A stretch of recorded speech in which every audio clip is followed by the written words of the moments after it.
Bezrat Hashem, le soir de ce matin, l'Ishmat, Meir va rester. Rabbi Abba, Avayativ, Kamed et Rabbi Shimon Bar Yochai. Rabbi Abba était devant Rabbi Shimon Bar Yochai. Il lui a dit, maître, Amarle, Azimnin Sagiin, Sha'ina Alay Shofar, Mai Kamaire. Plusieurs fois, je me suis demandé de ce shofar. C'est quoi le shofar? Je veux comprendre le sens du shofar. Je veux comprendre l'idée du shofar. Je veux comprendre tout ça. Et toutes les réponses et tout ce que j'avais, je ne suis pas encore clair pour le shofar.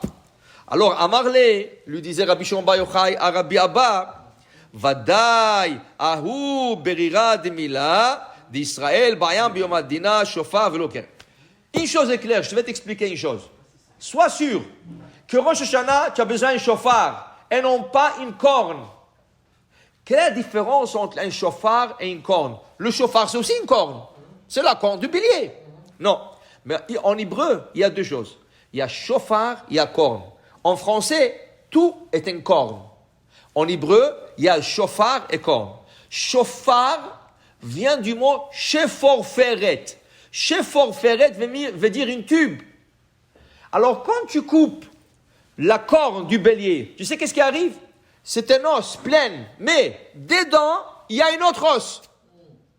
Et avec la main, facilement, avec la main, tu tires l'os à l'intérieur. Qu'est-ce qui arrive? Tout de suite, il y a un shofar vide. Shforferet, c'est vide, c'est une tube vide maintenant. Tout ce qu'il faut, c'est un peu tailler à l'intérieur. Tu as un shofar. Prends la corne du taureau. Ça, c'est keren, une corne. Pourquoi? Elle est pleine. Maintenant, tu ne peux pas sonner, jamais tu pourras sonner. La seule manière que tu pourras le rendre shofar, c'est le percer. Tu dois le percer. Ça, c'est pas soul, ça, c'est pas kasher. C'est pour ça que la Mishnah, il y a une Mishnah qui Rosh Hashanah qui dit Kol ha-shofarot ksherim, tous les shofars sont kasher, chutz mi-keren shel para, sauf la corne de la vache ou du taureau. Okay? Pourquoi? Ça, c'est pas une corne. Ça veut dire, ça, c'est pas un shofar, c'est une corne. Alors, dit Rabbi Shimon Bar Yochai à Rabbi Abba, je te dis tout de suite, il faut savoir que chez Rosh Hashanah, il faut absolument que ce soit shofar velo keren. Begin de keren, ait yada baba nataru. Tu sais pourquoi? Qu'est-ce qu'il fait le Torah avec ses cornes? Il encorne, il blesse, il tue. Ça, c'est le din. Le shofar, le bélier, qu'est-ce qu'il fait avec ses cornes? Il se protège. Le bélier ne va pas aller encorner pour tuer, pour blesser. Le bélier, il a ses cornes pour se protéger. Ainsi, le shofar nous protège. En sonnant le shofar, s'il y a le din, alors le shofar est là pour nous protéger du din. Okay? Et il dit en plus de ça, il dit ici, au moment qu'on sonne le shofar, da shofar elo de Yitzhak écrit. Ça rappelle la corne du bélier de Yitzhak. C'est pour cela qu'on dit qu'a priori, kol ha-shofarot ksherot, tout le shofar, bélier, gazelle, n'importe quoi. Mais la meilleure des choses, c'est un bouc. Pour rappeler le shofar chez Yitzhak. Pourquoi? Parce que selon une opinion, il y a deux opinions, mais selon une opinion, la Hakeda s'est passée Rosh Hashanah. Il y en a qui pensent que la Hakeda était Yom Kippourim. Mais il y en a beaucoup qui pensent que la Hakeda, c'était Rosh Hashanah. C'est pour ça que Yom Kippour aussi, on chante Et share ratzon leipatea oket ve'anekad ve'amizbeach. Parce qu'il y en a qui pensent que la Hakeda, c'était Kippour, B'mincha shel Kippour. Et il y en a qui pensent que la Hakeda était Rosh Hashanah.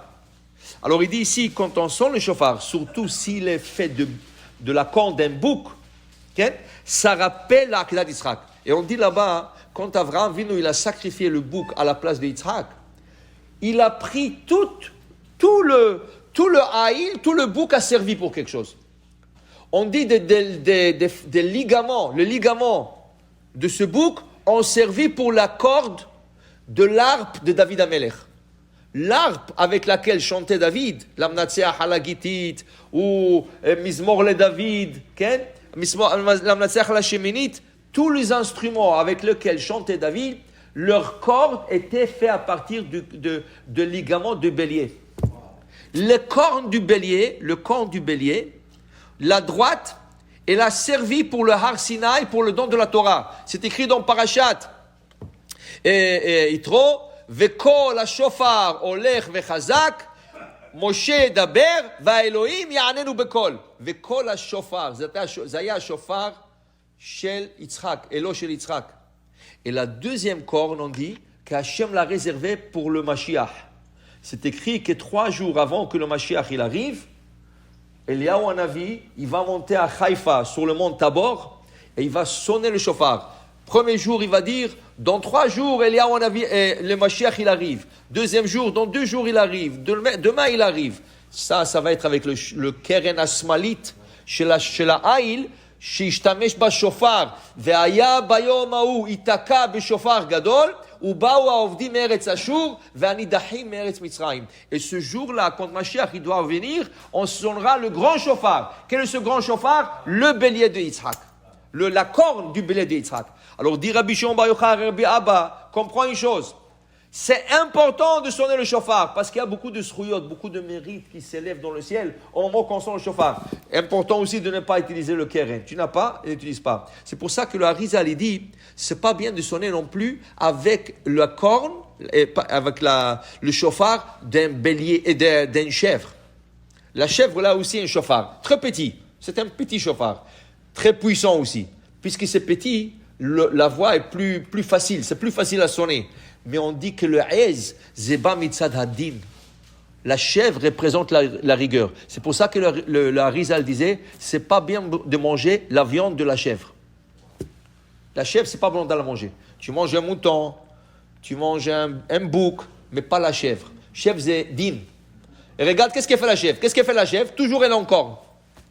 La chèvre, toujours, et quand elle tourne à côté de toi, elle va t'encorner. Elle va te donner une cornée comme ça. Non. Alors il dit, c'est pas bon de manger la chair de la chèvre et c'est pas bon de sonner la corne d'une chèvre, malgré que c'est cachère. Pour ne pas évoquer le din. Rosh Hashanah, tu essayes le plus de faire Midat Rahamim. Tout ce qui est Rahamim, tout ce qui est miséricorde, tout ce qui est Hesed, bonté, tu essaies. C'est pour ça que le Rama, il vient, il nous dit une halakha très loin. Là, tu te poses la question, qu'est-ce que c'est cette halakha encore? De ne pas manger de noix Rosh Hashanah. Pourquoi? Égoz, le mot, la noix en hébreu, égoz. Égoz, en valeur numérique, la même valeur 17 que het. Het, comment on écrit het? 2 manières de l'écrire. Ou het, tête, aleph, ou tu peux l'écrire sans aleph, het. Het, c'est en valeur numérique 8, tête, c'est en valeur numérique 9, 9 et 8, ça fait 17. Het. Ne fais pas de gâteau avec des noix, ne mange pas de noix. C'est pas bon de manger des noix, pour ne pas évoquer le din, pour ne pas... Okay? Alors, il y a un commentaire, c'est écrit dans un Rashi, très vieux Rashi. Dans les nouvelles éditions, il n'y a plus, mais dans de vieux livres de Rashi, dans le chapitre 11 du livre d'Isaïe, Ishayahu, Rashi là-bas pose une question. Je ne comprends pas. Chet, égoz, tu me dis que c'est en valeur numérique 17, c'est chet. Mais 17, c'est aussi la gematria du Tov. C'est Tov. Alors, qu'est-ce que c'est ça? Il dit, je ne comprends pas, c'est Talakha. Répond Rashi. Qu'est-ce qu'il répond Rashi? Non, écoute.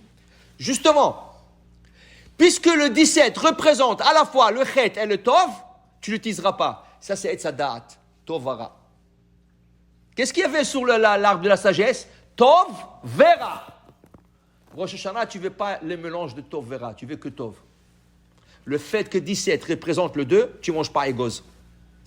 Il y a aussi des raisons halachiques, parce que le égoz, il augmente la salive dans la bouche et tu ne pourras pas bien prier. Mais selon la Kabbale, égoz, c'est begematria chet, on n'utilise pas. On n'évoque pas tout ce qui est chet. On n'évoque pas tout ce qui est péché. On essaie d'évoquer que des choses qui sont hesed, bonté, et comme ça, le Yom Hadin sera adouci et Akadosh Baruch Hu acceptera nos prières. Baruch Adonai Le'olam. Amen ve Amen.